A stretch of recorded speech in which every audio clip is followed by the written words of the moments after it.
Que privilégio estar aqui nessa noite, numa casa bíblica, abençoada, uma igreja do Senhor Jesus, numa conferência dessa, com o nome desse, Deus Soberano. Irmão, talvez você pode não acreditar que Ele é soberano. Isso não vai mudar o fato dele ser soberano. Talvez você pode achar que tem o controle da sua vida. Isso não vai mudar o fato de que Ele tem o controle da sua vida. Talvez você pode achar que algumas coisas acontecem por acaso, mas isso não vai mudar o fato de que Ele determinou e ordenou e pré-ordenou todas as coisas. Talvez você pode achar que você tenha o controle de decidir as coisas, mas na verdade foi Ele que decidiu antes mesmo de você nascer. Por isso que nós estamos aqui para conversar sobre um tema tão importante, a soberania de Deus. A igreja tem esquecido que ela está abaixo de Deus. Acredita num negócio desse? Tem igreja que nós precisamos lembrar que Deus está acima de tudo, que Deus está acima de todos e que Ele governa todas as coisas. Essa conferência é para lembrarmos de que Deus continua no trono.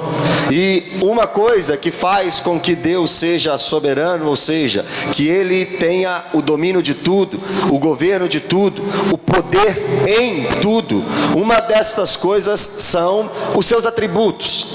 E existem alguns atributos de Deus comunicáveis, ou seja, Deus é amor. E Ele permite com que você também ame, em uma escala menor, mas você ama. Deus é amor e você também pode amar. Deus pensa e Ele permite que o ser humano também pense em uma escala menor, mas que pense. Deus cria todas as coisas e Ele permite que o ser humano também crie em uma escala menor, mas crie. Ele cria a partir do nada. O ser humano cria a partir daquilo que já foi criado, mas cria. Existem alguns atributos que são incomunicáveis. Esses são comunicáveis.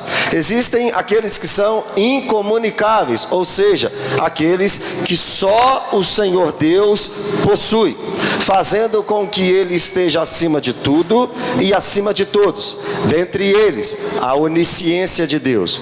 Só Deus sabe todas as coisas.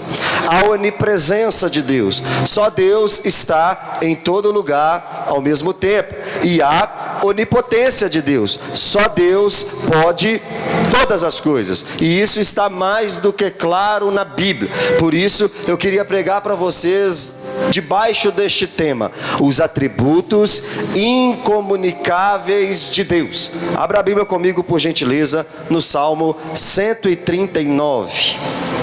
Salmo 139.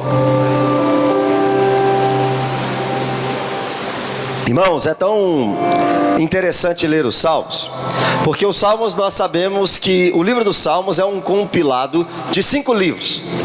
Do 1 ao 41, do capítulo 1 ao 41, o primeiro livro.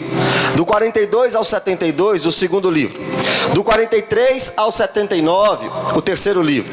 Do 80 ao 107, o quarto livro. Do 108 ao 150, o quinto livro. Os salmistas, aqueles que escreveram esses salmos, Davi, Salomão, Moisés, os filhos de Coré, Asaf, Etã, esses homens, quando eles escreveram os salmos, eles tinham algo que parece conosco. Eles buscavam ao Senhor, eles amavam ao Senhor, mas eles também eram frágeis, eles eram limitados. Eles oravam e cantavam sobre a grandeza de Deus e sobre as suas fraquezas. É por isso que quando nós estamos tristes, nós corremos para os salmos, porque outros homens também já passaram por várias tristezas, várias dificuldades e documentaram esses momentos.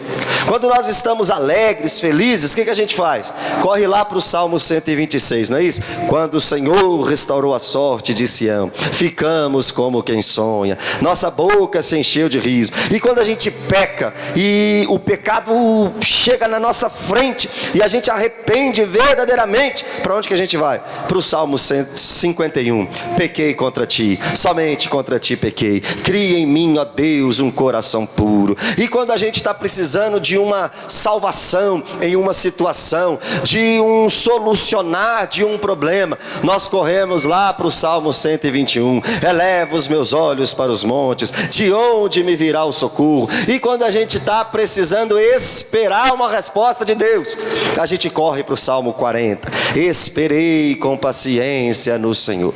E quando a gente quer conhecer os atributos incomunicáveis de Deus, nós corremos para o Salmo 139. Olha o que o salmista Davi disse a partir do versículo 1. Salmo 139, versículo 1. O texto diz: Senhor. Na minha Bíblia, Senhor está escrito em caixa alta, todas as letras maiúsculas. Nós sabemos que quando no Antigo Testamento o texto está em letras maiúsculas na palavra Senhor, é porque aí algum escriba trocou o nome de Deus para Adonai, e Adonai significa Senhor. Porque eles trocaram o verdadeiro nome de Deus para Adonai, que significa Senhor? É porque os judeus tinham medo de usar o nome de Deus em vão. Então, no lugar onde tinha o verdadeiro nome de Deus na Escritura, eles passaram a escrever, os escribas, Adonai. E qual é o verdadeiro nome de Deus? Quando Deus se revela a Moisés, ele diz para Moisés: Moisés, vá até o Egito e liberta o meu povo. Só que Moisés disse: Senhor, eu irei, mas em nome de quem? Vão me perguntar quem me enviou. A resposta, Senhor, é o teu nome. Quem é que está me enviando? No nome de quem eu vou? Da parte de quem eu vou? E Deus revela o seu santo nome a Moisés naquele exato momento. Ele diz para Moisés: Moisés, você vai, e quando te perguntarem quem te enviou, você dirá: o eu sou te enviou, o eu sou o que sou, o eu serei o que serei. Esse está te enviando, Moisés, aquele que criou todas as coisas em 6 dias e no 7º descansou. Aquele que tem o seu trono num alto e sublime lugar. Aquele que ordena os demônios e ele tem que sair. Aquele que dá a vista aos cegos. Aquele que faz coxo levantar. Aquele que tem o domínio de todas as coisas e que sabe exatamente o dia do fim de todas as coisas. Quem está te enviando, Moisés, é aquele que sabe o dia de você nascer e sabe o dia de você morrer. Quem está te enviando, Moisés, é aquele que tudo pode, que tudo vê, que tudo sabe e que tudo criou. Quem está te enviando, Moisés, é aquele que criou este universo, que tem o tamanho, segundo alguns cientistas, de 90 bilhões de anos-luz. Quem está te enviando, Moisés, é aquele que criou todas as coisas que você pode enxergar. Moisés, se você quiser caminhar e conhecer tudo aquilo que eu criei, ande na velocidade da luz, 300 mil quilômetros por segundo, e você vai demorar, Moisés, 90 bilhões de anos para ir de uma extremidade a outra. Quem está te enviando, Moisés, é aquele que chama todas as estrelas pelo nome. Mas os cientistas já perceberam e já estudaram que existem no universo 10 sextilhões de estrelas. Moisés é aquele que criou todas as coisas e que ordenou o funcionamento de todas as coisas, que está te enviando. O salmista Davi, conhecendo a história de Moisés, conhecendo a história de seu Deus, no Salmo 139 começa dizendo: Senhor. Só que o mais interessante é o que diz na sequência do texto. Olha o versículo 1: Tu me sondas e me conheces. Este Deus que criou todas estas coisas, esse Deus que pode todas as coisas, como o pastor Edgar disse aqui no começo, esse Deus transcendente, esse Deus kadosh, cortado, separado, diferente de tudo, diferente de todos, este Deus que está acima de tudo, ele também é imanente, o Deus que está acima de tudo, que tem atributos que ninguém tem, no lugar inacessível. Este Deus se relaciona com Davi, a ponto de conhecer Davi no mais íntimo do seu ser. É aquele Deus que pode todas as coisas, que sabe todas as coisas, que controla todas as coisas, mas que ao mesmo tempo se importa com um ser tão pequeno como Davi. É aquele Deus que governa Belo Horizonte, governa o Ribeiro de Abreu, governa Minas Gerais, governa o Brasil, governa a América do Sul, governa todo o continente americano, governa o mundo, governa o universo inteiro, mas se relaciona com você, comigo. Na agenda de Deus tem espaço para se relacionar comigo, com você, mesmo Ele sendo soberano. O versículo 2 diz assim: sabe quando me assento e quando me levanto, de longe penetras os meus pensamentos. Irmão, nesta primeira parte do Salmo, nós estamos vendo a onisciência de Deus, o poder de Deus em conhecer todas as coisas. O salmista Davi sabe que Deus é onisciente, e sabendo disso, ele também sabe que Deus conhece todos os seus pensamentos. Irmão, o seu pastor não conhece todos os seus pensamentos. O seu líder não sabe tudo o que passa na sua mente, mas Deus sabe. Deus sabe as reais intenções daquilo que a gente faz. Deus sabe o porquê nós estamos aqui. O salmista está dizendo que Deus penetra todos os seus pensamentos. E se você for no versículo 3, olha o que o texto diz: esquadrinha o meu andar e o meu deitar, conhece todos os meus caminhos. Sabe o que é caminho? Conduta de vida, estilo de vida. Sabe o que é esquadrinhar? É examinar minuciosamente. Deus sabe exatamente tudo que você fez ontem. Deus sabe exatamente tudo que você fez até agora no dia de hoje. Deus sabe exatamente o que vai acontecer com você daqui 10 anos, se você estiver vivo ainda. Deus sabe o dia que você vai morrer, exatamente a hora, o segundo, e Ele sabe tudo que passa dentro da sua mente e do seu coração. Sua mãe não viu, seu pai não viu, seu pastor não viu, seu líder não viu, mas ele estava examinando minuciosamente cada lugar que você foi, cada pensamento que você teve, cada resposta que você fez, tudo que age e que acontece na sua vida, ele sabe exatamente. Só que você é só um em quase 8 bilhões dos que estão na terra agora. Mas daqueles que morreram há 100 anos, ele sabia tudo também. Daqueles que morreram há 500 anos, ele também sabia tudo.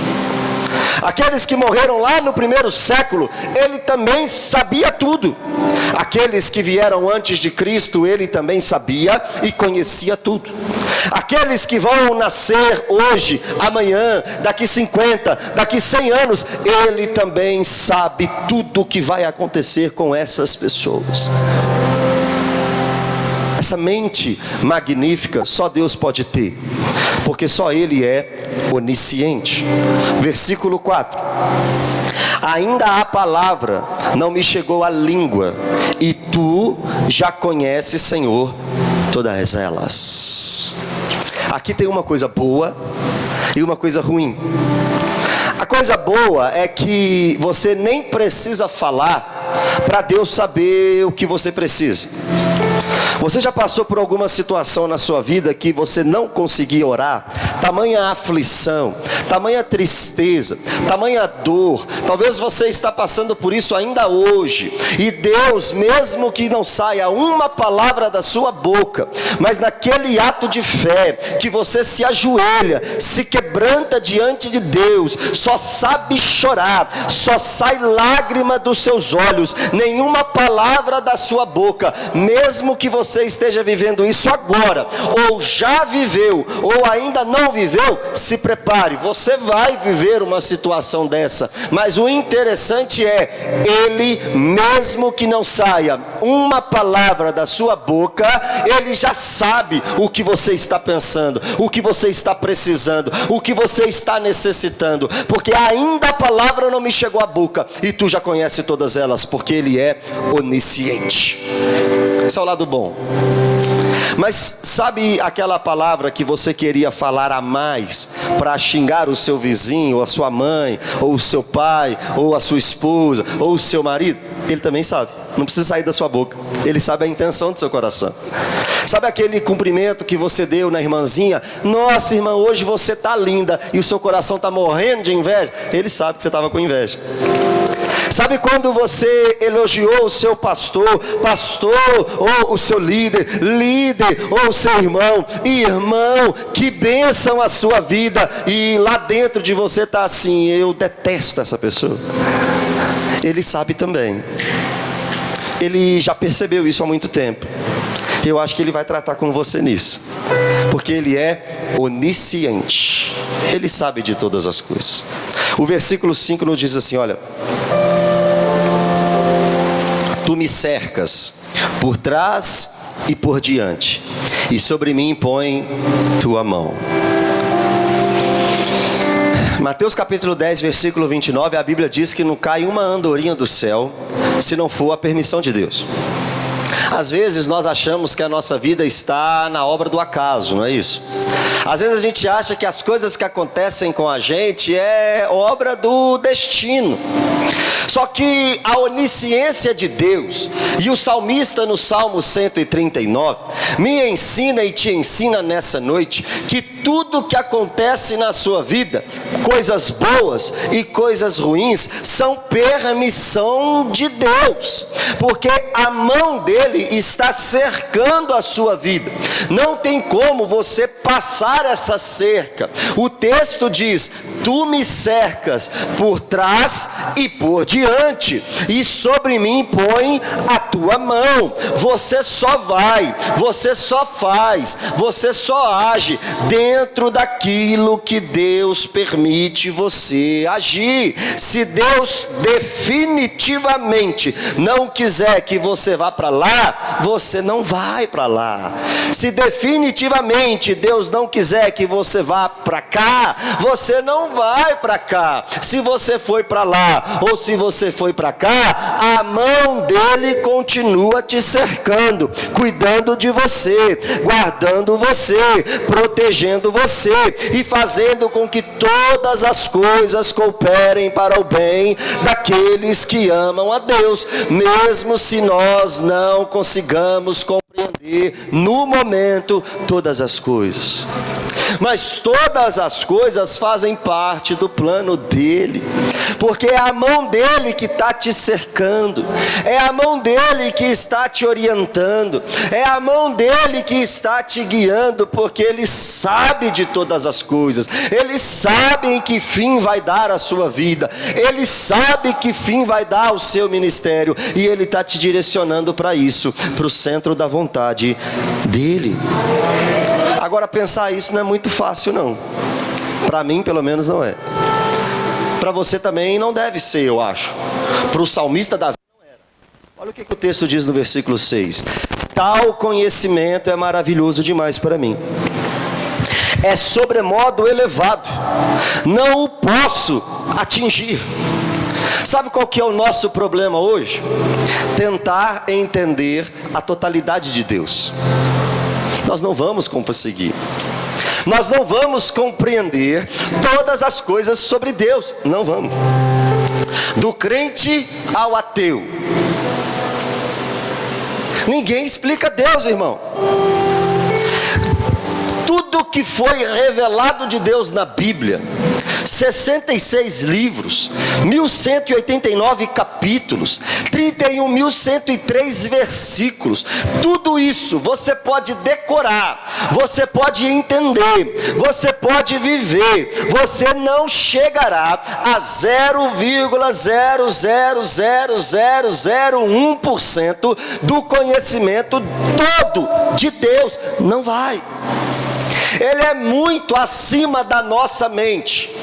Abacuque perguntou para ele: tu és tão puro de olhos que não pode contemplar o mal, porque aceitas e toleras que o justo seja devorado pelo ímpio? Abacuque está dizendo: Senhor, a Babilônia vai destruir Jerusalém, o Senhor é puro, por que que o Senhor permite uma coisa dessa? A gente é assim também.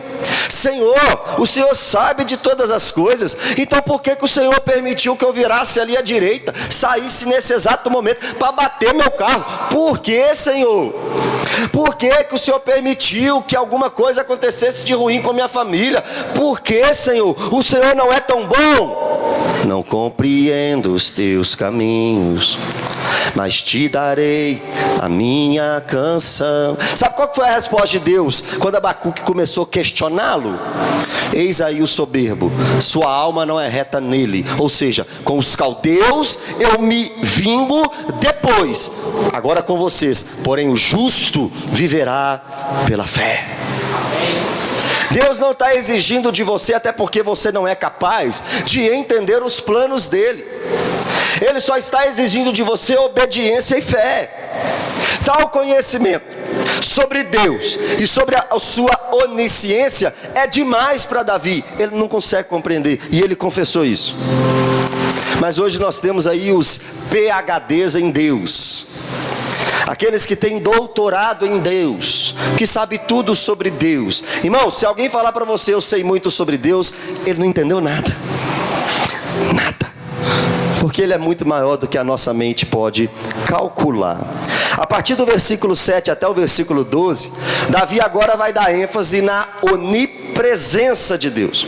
Se do versículo 1 até o versículo 6 ele falou sobre a onisciência, do versículo 7 ao 12 ele vai falar da onipresença. Olha o texto: para onde me ausentarei do teu espírito? Para onde fugirei da tua face? Em Apocalipse capítulo 1, a Bíblia vai apresentar o Espírito de Deus como os 7 Espíritos de Deus. O que é isso? Então tem 7 Espíritos Santos? Não. 7, principalmente no Apocalipse, é um símbolo de uma completude, é um símbolo de uma perfeição. Quando a Bíblia diz os 7 Espíritos de Deus, a Bíblia está querendo dizer duas coisas. A primeira é que este Espírito é completo, é perfeito. E a segunda é que esse Espírito está em todo lugar. Ele é onipresente.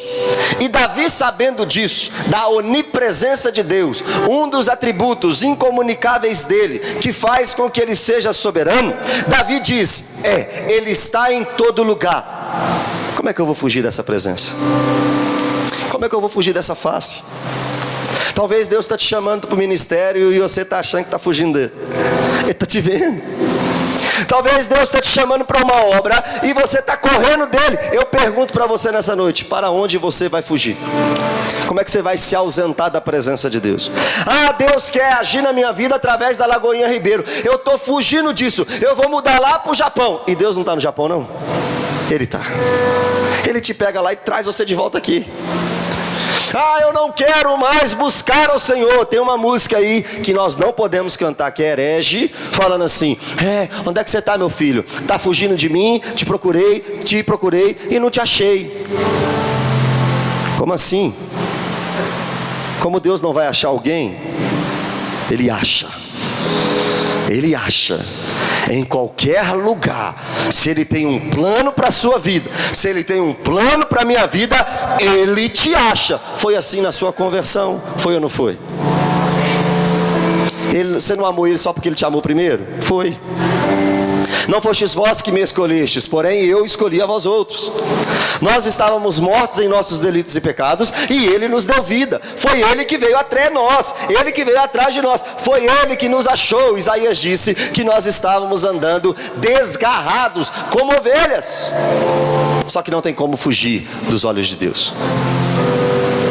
Sei que os teus olhos sempre atentos permanecem em mim. Salmo 34, versículo 15. E os teus ouvidos atentos para ouvir o meu clamor. Sabe por quê? Porque Ele está em todo lugar. Ele é soberano. O trono está lá no céu, e a terra é só o estrado dos seus pés. Como que você vai fugir de Deus? Ele está te chamando nessa noite. Para de recalcitrar contra os aguilhões, porque Ele te achou. Ele te achou. E agora você é dele. Está selado, está marcado. Não tem como fugir. Versículo 8. Se subo aos céus, lá estás. Se faço a minha cama o mais profundo abismo, lá estás também. Você pode ir aos céus, que Ele está lá. Você pode descer ao Sheol, ou seja, você pode descer à sepultura, você pode morrer, você vai encontrar Ele lá. Ele está nesta vida, neste plano, onde nós estamos vendo, e Ele também está em um lugar chamado estado intermediário. Quando nós morremos, nosso corpo, a nossa matéria, vai para a sepultura, mas o nosso... É porque alguns dizem alma, outros dizem espírito, mas o seu lado imaterial vai para algum lugar. Vai para onde? Vai para a presença de Deus. Eclesiastes capítulo 12 diz que o espírito, o sopro de vida, volta para Deus. Mesmo se você for para os céus, Ele está lá. Mas se você descer à sepultura, você também vai encontrar com Ele. Ah, eu pequei, eu errei, eu falei, eu não quero Deus, eu vou morrer para fugir de Deus. Quando você morrer, é aí que você vai encontrar com Ele. Eu vou tirar minha vida porque eu não aguento mais nada, deixa eu te falar. É lá que você vai encontrar. E vai ser julgado. Ou para a eternidade com Ele, gozando da presença dEle, ou da eternidade recebendo a ira dEle. Porque Ele está lá. Ele está lá. Não tem como fugir. Se tomo as asas da alvorada, ou seja, se eu caminho na velocidade da luz e me detenho nos confins dos mares, ainda lá me haverá de guiar a tua mão, e a tua destra me susterá. Eu posso andar na velocidade da luz e fugir daqui. Quando eu chegar no meu destino, é a mão dele que está me guiando. É a mão dele que está me comandando. É a mão dele que está fazendo com que eu viva. Porque Ele também está lá. Ele está em todo lugar. 11. Se digo, as trevas com efeito me encobrirão, e a luz ao redor de mim se fará noite, até as próprias trevas não te serão escuras.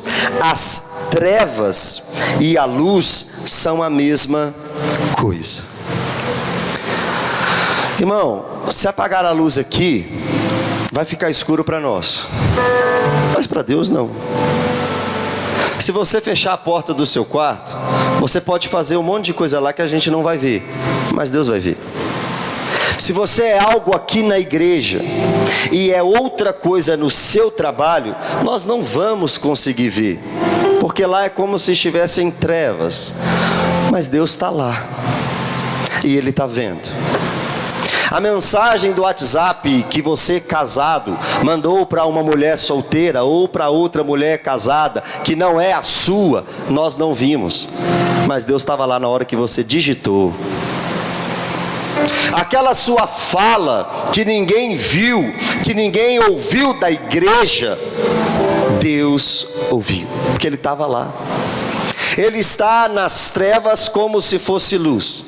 E tem um lugar que é muito escuro, que Deus também está. A partir do próximo versículo, ele vai falar que lugar é esse, e vai a partir do próximo versículo ir para mais um atributo de Deus. Agora, a onipotência de Deus. Ou seja, ele pode criar todas as coisas. Olha o texto. Pois tu formastes o meu interior, tu me tecestes no seio da minha mãe. Tem algum lugar mais escuro que o ventre da mãe? Ele está lá. E quando um bebê está sendo formado, assim como o meu filho está sendo formado numa hora dessa, o que está acontecendo? É Deus que está tecendo o meu filho, porque Ele está lá na formação do ser humano, porque Ele tem o poder de fazer um ser humano ser criado dentro de outro. Tem algo mais lindo do que isso? É por isso que nós somos contra o aborto, porque aborto é assassinato, é tirar a vida de alguém que Deus colocou na barriga da mãe. Mateus, mas ele não tem vida. Jeremias capítulo 1, ele não tem consciência. Jeremias capítulo 1, versículo 5. Antes de você nascer eu te conheci, e no ventre da tua mãe eu te separei como profeta às nações. Gálatas capítulo 1, versículo 15. Paulo disse que foi chamado para o apostolado antes de nascer. E quem é que fez tudo isso? Aquele que tem todo o poder. Quem é que criou o ser humano? Quem é que criou o bebezinho? Quem é que colocou lá na barriga da mãe? Foi Deus. Foi Deus. Ninguém nasceu por acaso. Ninguém nasceu por sorte ou por azar. Não, foi Deus que te teceu. Aos olhos do Pai, você é uma obra-prima que Ele planejou. Com suas próprias mãos pintou a cor de sua pele, os seus cabelos desenhou, cada detalhe num toque de amor. Onde é que está a base para isso? Pois tu me formastes o interior, tu me tecestes no seio da minha mãe. Ele é poderoso. Ele é poderoso. Ele é onisciente, Ele é onipresente, Ele é onipotente. Onisciente mais onipresente mais onipotente é igual soberano. Soberano. 14. Graças te dou, visto que por modo assombrosamente maravilhoso me formastes. As tuas obras são admiráveis, e a minha alma o sabe muito bem. Os meus ossos não te foram encobertos, quando no oculto fui formado e entretecido como nas profundezas da terra. Os teus olhos me viram a substância ainda informe. Só até aqui. Existe algo mais complexo do que o corpo do ser humano? Não existe. Alguns cientistas dizem que nós temos mais de 60 trilhões de células. 60 trilhões de células. Cada célula carrega uma fita de DNA. Cada fita de DNA mede, em média, 1,70 m. Faz as contas, para ver quanto de fita de DNA, só de fita de DNA, o seu corpo tem. Imagina cada ser humano da face dessa terra com uma impressão digital diferente do outro, com características físicas diferentes de outros. É muita criatividade, é muito poder, é muita soberania. Você é completamente diferente do seu irmão do lado, e foi ele que fez assim, diferente assim, desde quando você estava no ventre, porque o salmista disse que ele foi criado de modo assombroso.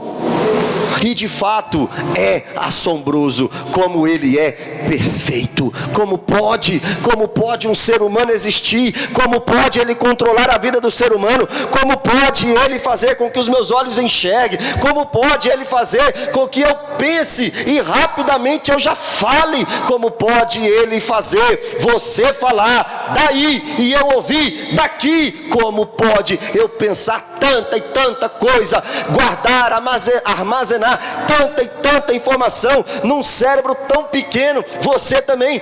Como pode um ser humano ser assim?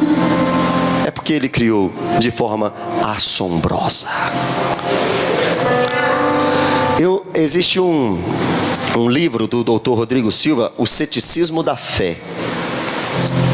Nesse livro ele prova e mostra que é muito mais difícil ser ateu do que ser cristão. Porque o cristão diz: foi Deus que criou, está resolvido. Tem uma mente pensante atrás de tudo. Mas o ímpio não, ele tem que acreditar que tudo isso aqui é obra de uma explosão. O ateu não acredita que existe uma mente pensante por trás de tudo. Essa semana eu estava conversando lá na minha igreja com uma menina ateia. Não acreditava em Deus de jeito nenhum e continuou não acreditando. Mas eu preguei, quem convence é o Espírito. E eu falei com ela, mostrei meu celular para ela. E falei: moça, você acredita que meu celular apareceu do nada lá em casa? Ela falou assim: claro que não. Falei: por que não? Porque alguém fez e você teve que comprar. Falei: pois é, um objeto tão pequeno como esse tem que ter um criador, e o universo para você não tem. Um ser humano para você foi um resultado de evolução. Que fé é essa? Me dá um pouco dessa fé. É muito mais fácil entender que alguém criou, que alguém fez. E está aqui. No primeiro dia haja luz e houve luz. No segundo dia o céu. No terceiro dia as ervas, as árvores, separou as águas da parte seca. No quarto dia o sol, a lua e as estrelas. No quinto dia os animais aquáticos, as aves. No sexto dia os animais terrestres. Formou o homem. Está escrito. E eu acredito. E você também acredita. A parte B do versículo 16. Ainda na onipotência de Deus. Olha o texto. No teu livro foram escritos todos os meus dias, cada um deles escritos e determinados, quando nenhum deles ainda havia. Irmão, eu não sei se você acredita nisso, mas eu acredito porque está escrito. O texto está dizendo que todos os nossos dias, antes da gente nascer, foram escritos e determinados. Às vezes, humanamente falando, nós achamos que temos o controle da nossa vida, porque Ele deixa a gente tomar decisões. Ele nos fez homens livres, mulheres livres. Sim, verdade. Mas por trás disso tudo está um plano de Deus que Ele escreveu e determinou para a sua vida. Como é que você vai fugir do plano dele? Como é que você vai pegar uma borracha e apagar aquilo que Ele escreveu para a sua vida? Não tem como. É por isso que já tentou fugir do ministério, você já tentou fugir da igreja, você já tentou parar, só que não dá para parar, porque Ele que escreveu. E quem mandou largar a rede? Quem mandou você parar? Foi Deus? Não foi, porque Ele escreveu lá assim: continua, combate o bom combate, encerra a carreira, guarda a fé. Está escrito. Como é que você vai ir para outro rumo? Ele escreveu os seus dias, irmãos. E é muito mais fácil a gente acreditar nisso, porque acreditando nisso, a gente acredita de tabela que a nossa vida não está aí nadando nas ondas do acaso. Ah, talvez acontece isso comigo, vamos ver se vai acontecer. Não, irmão, nós não somos do acaso. Deus nos planejou. Deus escreveu os nossos dias. Versículo 17. Que preciosos para mim, ó Deus, são os teus pensamentos, e como é grande a soma deles. Se os contasse, excedem os grãos de areia. Contaria, sem jamais chegar ao fim. Sabe o que o salmista está dizendo? Sabe o que Davi está dizendo? Ele está dizendo assim: se eu parar para pensar em tudo aquilo que o Senhor fez, em tudo aquilo que o Senhor é, em toda a sua onipotência, em toda a sua soberania, se eu parar para pensar nisso, eu vou começar agora, vou pensar, vou dormir, vou acordar, vou continuar pensando, vou dormir de novo, vou acordar, vou continuar pensando. Tenta fazer isso. Tenta fazer assim: Senhor meu Deus, quando eu maravilhado fico a pensar nas obras de tuas mãos, Tenta parar para pensar nas obras das mãos de Deus. Sabe quando você vai terminar? Nunca. E o salmista Davi está dizendo: isso é maravilhoso demais para mim. Não tem como eu entender, não tem como eu saber. Eu só sei que eu posso tentar ali imaginar um pouquinho, mas eu vou chegar na conclusão de Paulo em Romanos 11. Olha a profundidade das riquezas, tanto da sabedoria quanto do conhecimento de Deus. Quão insondáveis são os seus juízos e quão inescrutáveis os teus caminhos. Quem, pois, conheceu a mente do Senhor? Ou quem foi o seu conselheiro? Ou quem lhe deu primeiro para que lhe fosse restituído? A resposta é ninguém. Então a conclusão dele é: porque dele, por meio dele, para ele são todas as coisas. A ele, pois, glória eternamente. Amém. Eu não consigo entender a mente de Deus. Eu não consigo compreender tudo que Deus é, tudo que Deus faz. Se eu ficar pensando, eu vou dormir, vou acordar, vou dormir, vou acordar, vou ficar pensando, não vou conseguir chegar em uma conclusão exata. Então, glória a Deus por tudo. Por tudo. Pelas coisas boas, pelas coisas ruins, por aquilo que deu certo, por aquilo que aparentemente deu errado, porque Deus está em um alto e sublime trono, e Ele continua lá, e Ele não saiu de lá, e Ele governa tudo de lá. A partir do versículo 19 até o versículo 22, é Davi agora dizendo assim: é impossível alguém não amar um Deus desse. É impossível alguém não entender a soberania de Deus. É impossível alguém rejeitar a onisciência do 1 ao 6, a onipresença do 7 ao 12 e a onipotência do 13 ao 19. É impossível. Então, se alguém não aceita esse Deus, também não aceita a mim. Se onde não cabe esse Deus, não me cabe também. E aí a humanidade de Davi vem à tona aqui do 19 ao 22. Olha como Davi era um ser humano. Apesar de 1 Samuel 13, 14, se eu não me engano, e Atos 13, 22 falar que Davi era o homem segundo o coração de Deus. Este homem que era segundo o coração de Deus, olha os nervos à flor da pele dele. Olha o 19. Tomaram, ó Deus, desse cabo do perverso. Apartai-vos, pois, de mim, homens de sangue. Eles se rebelam insidiosamente contra ti, e como os teus inimigos falam malícia. Não aborreço eu, Senhor, os que te aborrecem, e não abomino os que contra ti se levantam. Aborreço-os com ódio consumado, para mim são inimigos de fato. Davi está dizendo: se não ama a Deus, também não vai me amar não. Se não quer nada com Deus, não vem caçar a minha vida também não, porque eu estou desejando a morte para vocês. Davi está dizendo: se tem um ímpio aí que não quer Deus, tomara que morra. Davi, aquele que a gente ensina para as crianças: ó, matou Golias.